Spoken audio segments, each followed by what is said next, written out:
আসছি। আমার মনে হয় আমার একার পক্ষে সম্ভব ছিল না। আপনাদের সকলের সম্মিলিত প্রচেষ্টা, আপনারা সকলে যদি আমাকে সহযোগিতা করছেন, বিভিন্নভাবে আমার সাথে কাঁধে কাঁধ মিলে আমাকে আগায় দেওয়ার জন্য চেষ্টা করছেন, তার জন্য আজকে আমি এই জায়গাটাতে আসতে পারছি।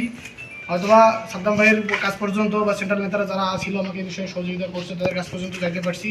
আপনাদের কাছে সকলের কাছে আমার একটা অনুরোধ, আপনারা গত দিনগুলোতে আমার সাথে যেভাবে ছিলেন পাশে আমাকে সহযোগিতা করেছেন, আগামী দিনগুলোতে আমার সাথে থাকবেন।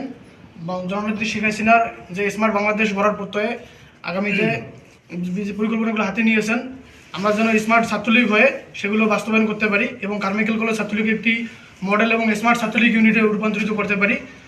আপনারা সবাই একসাথে সমন্বিতভাবে আর কি এই কাজগুলো করে যাবো ইনশাল্লাহ আগামীতে।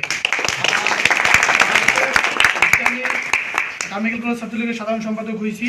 এই কৃতিত্বটা আমি আমার হোস্টেলের সবার কৃতিত্ব, এটা আমি এটা ডেডিকেশন ছিল বলে হোস্টেল থেকে সবাই আমাকে সহযোগিতা করছে বলে আজকে আমি এই জায়গাতে আসতে পারছি। আপনাদের প্রতি আমার এই কৃতজ্ঞতাবোধ আজীবন থাকবে। সকলকে ধন্যবাদ। জয় বাংলা, জয় বঙ্গবন্ধু।